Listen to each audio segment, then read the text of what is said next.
Hi, my name is Victoria Kolstad, and I think it's important that mental illness be something that people talk about.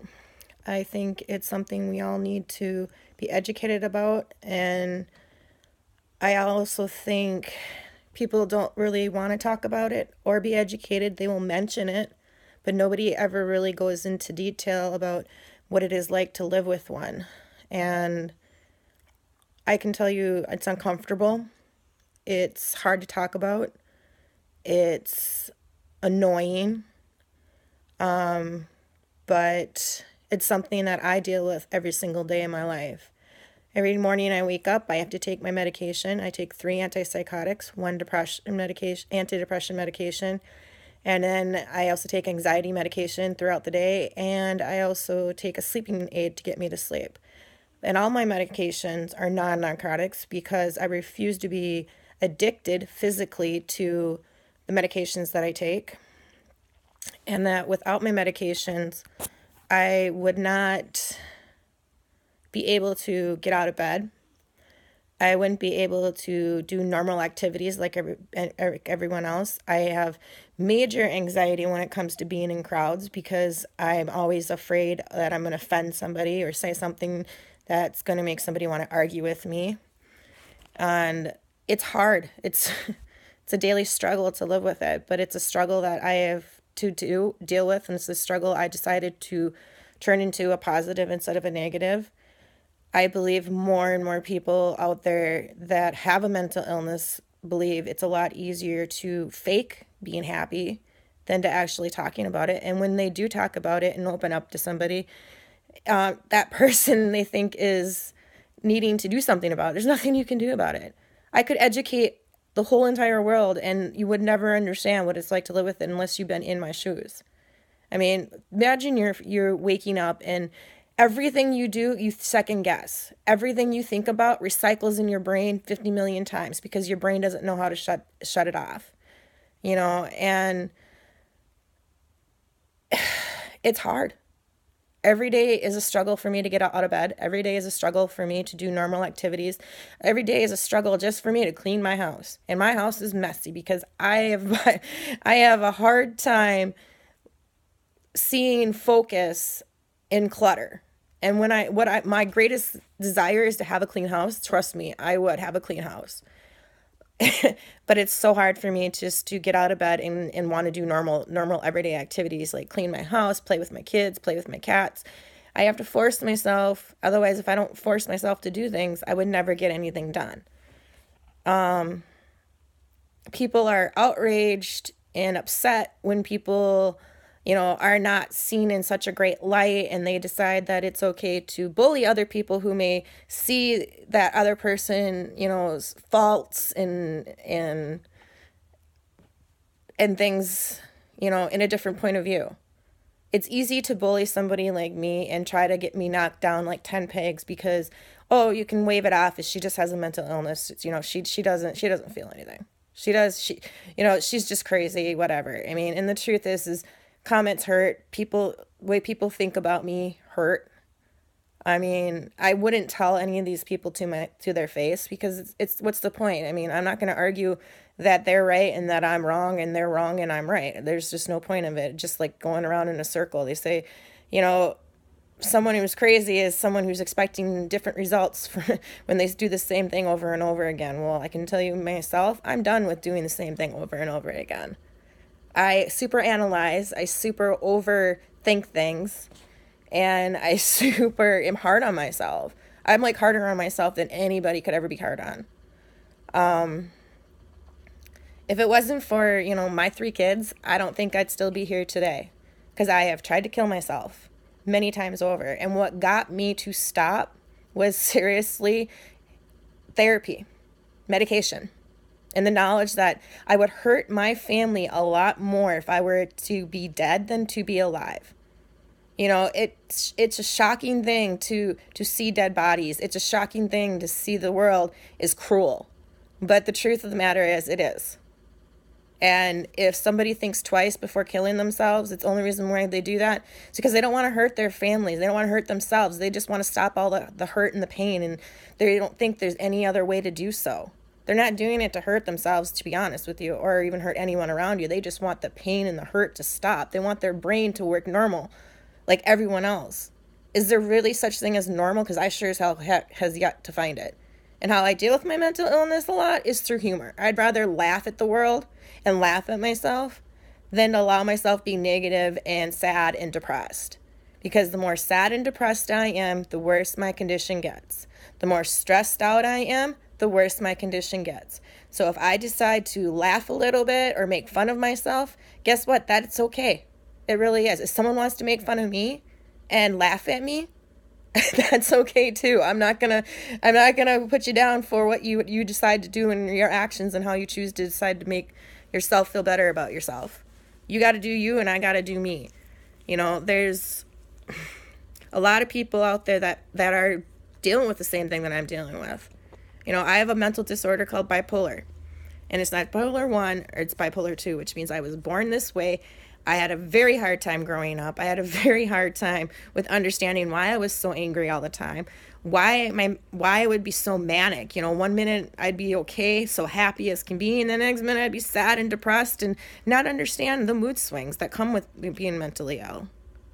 But the only thing that got me to where I'm at is therapy and education. And I had to educate my own family on, what was wrong with me, because they didn't even know. Nowadays, people should be grateful and thankful that there are people out there like me who can see that and recognize the signs that are in other people and are more than willing to, ask that question. Not just, are you okay, but are you okay and do you need help? And if you do need help, is there any way I can help you? And if my helping is just listening to you vent, then that's what I will do. I will listen and let you vent. If you need help professionally, I will give you the information you need to get help, the professional help you need. I have 3 kids, and mental illness could be, passed down to any of them. It's hereditary. It's something that runs in families.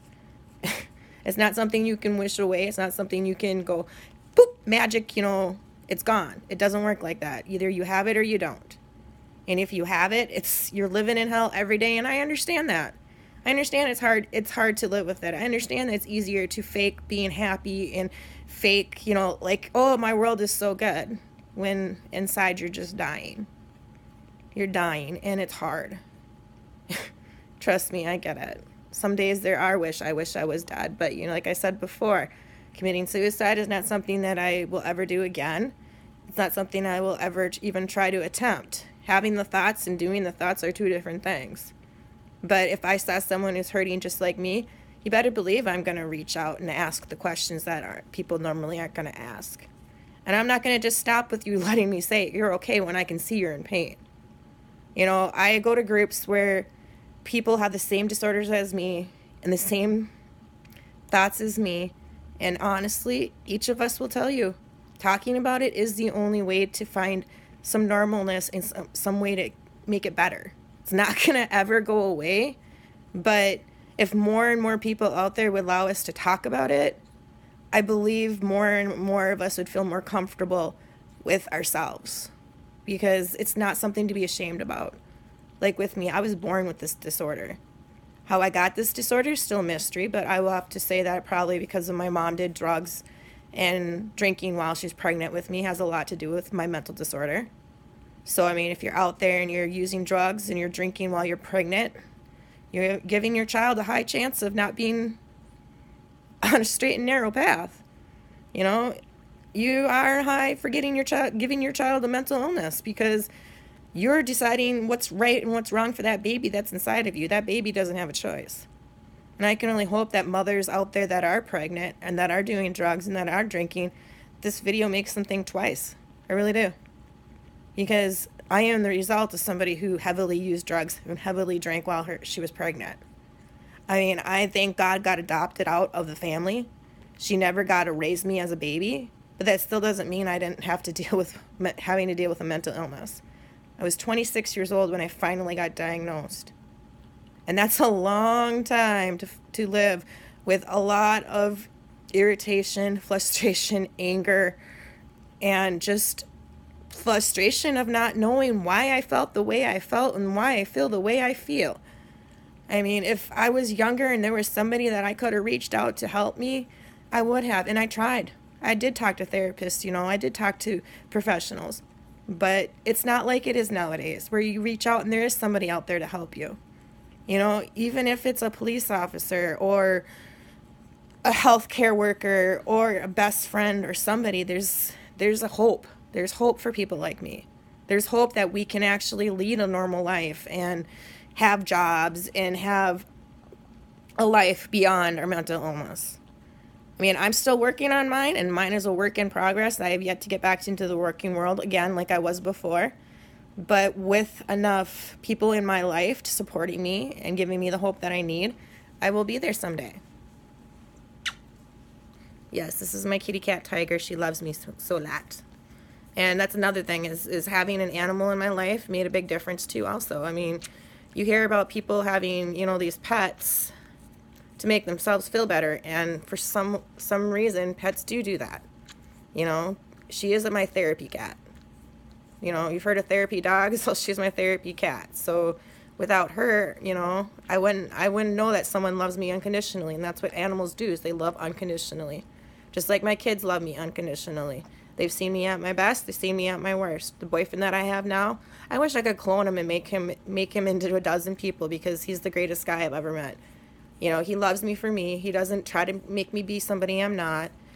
And I can't ask for a better person in my life. But, if you have questions, don't feel afraid to ask, because those questions that you have are valid questions. They need answers. People like you, if you're like me, need to have the knowledge that there's someone out there willing to help us, no matter how little or how small, even if it is just listening. Sometimes that can be the biggest thing in the world, is just an ear to listen, not to put us down, not to make fun of us, and not to say, well, we don't matter in this world because of who we are. Everybody in this world matters. Everybody in this world has a purpose. I truly believe that. I truly believe God puts us on this earth for us to learn from each other. And if one person learns from me saying what I'm saying and actually gets help, then I did something. I actually helped somebody, and that's a good thing. If I get people commenting, that I'm a nobody and that I don't mean anything, well, they're the ones who need the help, not me. Because I know I have 3 children that need me. I have 3 kids that need their mother and will always need their mother till the day that they die, until the day that I die. And they are the true big reason why I'm still here. Because if I were to take my life anytime soon or anytime in the past, I wouldn't have them. They wouldn't have me. Life would be miserable for my children, and I wouldn't want that on them. Like I said, I don't wish my mental disorder even on my worst enemy, because it hurts. It hurts a lot. It hurts to have it. It hurts to watch people I love, put their arms at a distance because they don't know what they're dealing with. Like I said, I'm one of the lucky ones. I'm one of the lucky ones that knows that therapy and medication is what keeps me going. It keeps me healthy, keeps me being able to actually have a life instead of living my life in bed and isolated away from everybody that loves me. Yes, I have to force myself to go to family outings. I have to force myself to go to the grocery store. I have to force myself to go take a shower. I have to force myself to do things. But I force myself because there's a reason for it. And my reasoning is for my kids. And I hope that somebody out there else that thinks they don't have anybody, even no kids, no nothing, there's somebody out there for somebody. There's someone who needs you to live. There's somebody who needs you to get the help you need for your mental illness. No matter how frustrating the people around you get, they're only getting that way because they love you and they care about you, and they just don't know why you're feeling the way you're feeling or acting the way you're acting, so it's frustrating. Like I said, I get that. Been there, done that, going to be there till the day I die. But I hope if this helps one person, it helps. If not, I'm sorry I didn't help you. But the only way I think I can help somebody is by telling my story. Saying that, the truth of the matter of fact is that I live, and I live for you. I live for my kids. I live for somebody because I am somebody. Nobody can take that away from me. Nobody can take away the fact that I have 3 beautiful children that love and adore me unconditionally. I have 3 little kitty cats in my house that need me and love me unconditionally. I have a fiance, sorry I said boyfriend, but he's fiance, that loves and needs me. With these people need me to live in order for them to survive. And I really hope if there's somebody out there feeling the exact same way that I feel every day, that they cannot help understand themselves a little better. If you're feeling depressed, you're feeling lonely, you're feeling like there's no reason to live, please seek help. Please go see a therapist. Please go to the hospital and get yourself hospitalized. I had to do it many times. I've been hospitalized in the mental facilities at least now 7 times. And the first one that I ever did was the scariest because I did that to myself. I had to get myself some help, and I just knew that no one was going to help me but me. That's the sad part about myself, is that I don't believe there's anybody out there to help me but me. And I felt like I had nobody to lean on but myself. And I'm, thank God, a strong enough person to understand that I have 3 beautiful kids that need me. And that if I didn't seek help, they would be pretty devastated. They wouldn't have their mom, and that would devastate them, and that would lead them down a pretty dark path in life, and I would not want that for them. So I really hope this helps somebody someday.